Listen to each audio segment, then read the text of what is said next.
Sa mga kamani magnet, alamin natin ang 13 malas sa bahay mo. Iwasan ang mga ito para maiwasan din ang anumang kamalasan. Una sa listahan ay ang rocking chair. Mahilig ka bang maglagay o gumamit ng rocking chair? Alam mo bang ang rocking chair kahit wala ng tao sa iyong tahanan ay patuloy pa rin ang pag-ugoy niyan. Kapag ganito ang palaging meron sa tahanan, nag-eengganyo yan ng mga negatibong enerhiya. At ang mga negatibong enerhiya na yan ay maaaring pumasok sa tahanan at magdala ng maraming kamalasan. Isa pang bagay na tinatawag na lagus-lagusan na marami ang naipapasok na kamalasan sa ating tahanan ay ang naglalakihang bintana. Lalo pangat kung sa naglalakihang bintana na yan ay may mga tinatawag na poison arrow. Ay ang mga poison arrow na yan ay direktang nakapagdadala ng kamalasan sa ating mga bahay. Ang poison arrow ay matutulis na bagay na direktang nakatapat sa tahanan na may kamalasang dulot. Isa pang bagay na hindi dapat nasa harapan ng bahay ay ang mga balon. Anumang uri ng hukay sa harapan ng gate, pintuan o harap ng bahay ay hindi maganda.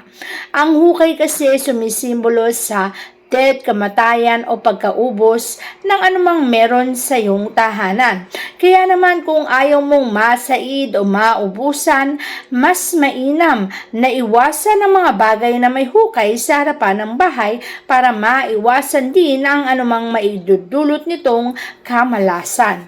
Pagdating naman sa pintuan at ito yung bubuksan, wag na wag mong ihaharap sa pintuan ang mga picture frame ng isang pamilya.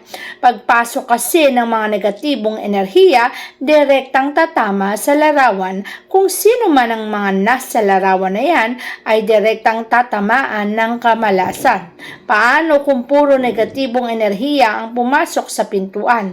Kamalasan ang mangyayari sa mga taong nakatira dyan, lalo na kung sino ang mga nasa larawan. Kaya dapat mo tong iwasan. Iwasan mo rin pagdating sa loob ng kwarto ang magkatapat na kama at pintuan. Lalo pa nga at pagbukas mo ay parang pakros ang style nito. Ang paghihirap, pagdurusa, pigati ay mararanasan ng taong nakahiga sa kama na yan na direktang tumatama sa pintuan. Ayaw naman natin na maranasan mo ang pigati, kalungkutan at anumang bagay na maaring magdala ng kamalasan, kaya't mas mainam na ilipat mo na yan. Isa pang bagay na may naidudulot na kamalasan ay ang larawan ng mababangis na hayop. Anumang bagay na mabangis na nagre-resulta sa hindi magandang emosyon ng isang tao ay hindi magandang nasa loob ng tahanan. Ito kasi ang mamamanifest ng isang taong palaging nakatingin sa larawan na yan. Kaya para maiwasan ang bagay na to, iwasan mo ang anumang bagay na mabangis na nakadisplay sa iyong tahanan para hindi mo mamanifest ang pagiging mabangis sa iyong kapaligiran. Malas din naman sa ating mga tahanan ang tinatawag nating lagus-lagusan, pati na rin ang pintuan na nakatapat sa hagdanan. Anumang bagay na lagus-lagusan, pintuan sa pintuan ay hindi maganda. Pagbukas ng pintuan, hindi rin maganda na masisilayan ang hagdanan. Ang mga bagay na to ay maaaring magresulta sa pagkaubos ng iyong pinagkakakitaan. Kahit anong pagsusumikap ang iyong gawin, agaran ding nauubos ang iyong pinagsikapan. Para hindi mangyari, mas mainam na iwasan. Isa pang bagay na dapat namang iniiwasan sa ating mga kusina ay ang pagtatabi ng elemento ng apoy at elemento ng tubig. Kahit may promotion ka, ikaw ay natanggap sa trabaho o kahit ano pa mang success, agaran itong papatayin ng tubig gawa ng ang fire element ay katabi lamang ng water element. Kaya't iwasan mo sa loob ng kusina ang pagtatabi ng fire element at water element para hindi mabulilyaso ang anumang success mo sa buhay. At ang lahat ng success na iyong makakamtan ay magtuloy-tuloy, maging successful ka panghabang buhay. Pagdating naman sa iyong bedroom, meron ka bang mga salamin?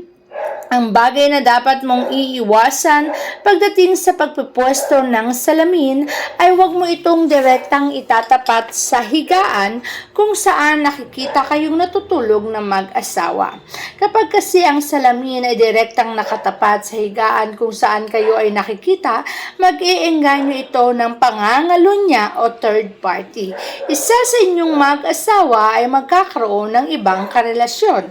Maiiwasan to kung iiwasan mo rin ang paglalagay ng salamin sa harap ng kama. Iwasan mo rin ang pag-aalaga ng mga hayop na nagre-resulta ng napakabagal na movement katulad ng bagong. Kapag madalas mo itong makikita, para ka na rin mawawala ng gana at tinatamad sa buhay mo. Ito rin kasi ang mamamanifest mo kung madalas o araw-araw mong makikita ang bagay na to.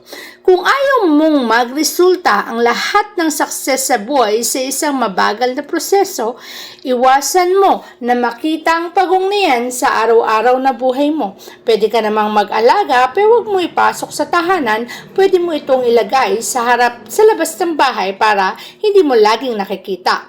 Iwasan mo rin ang pagtatapat ng salamin sa harapan ng iyong mga hagdanan. Ang pagtatapat ng salamin sa harapan ng hagdanan ay magre-resulta ng madalasang disgrasya sa sinumang taong nakatira sa inyong tahanan. Madalas kang matidisgrasya, magkakaroon ng pagkakasakit at mga negatibong resulta ang pwedeng mangyari sa iyong buhay. Madalas kasi pagbaba mo ng hagdan, nakikita ang iyong mga yapag ng paa sa salamin. Kaya ito ay maaaring magresulta sa negatibong enerhiya, kaya't mas mainam na iwasan para maiwasan ang kamalasan. Isa pang bagay na dapat mong iiwasan, pagbukas mo ng pintuan ay hindi magandang inidoro ang agarang mabubulahaw. Sapagkat sa inidoro na yan, ipinaplush natin ang ating mga binawas sa araw-araw. Maaari ding ma-flush ang swerte sa water element na maaaring magresulta sa pagkaubos o pagkasaid ng kaperahan natin sa ating mga buhay. Kaya naman kung ayaw mong masairan, maubusan at maging zero balance sa araw-araw, iwasan mo ang ganitong setup ng iyong CR. Pagdating naman sa dining area at sa hapagkainan, wag kang magpapatong ng anumang barya o pera sa malamesang ginagamit o kinakainan. Ang pera kasi hindi pinapataw sa lamesa dahil ito'y magre-resulta rin ng matinding kamalasan. Mas mainam na meron kang personal na lalagyanan, kabineto, kador o ano paman, basta't wag mo itong ipapasok sa ibabaw ng lamesa kung saan ginagamit sa kainan para maiwasan ng kamalasan.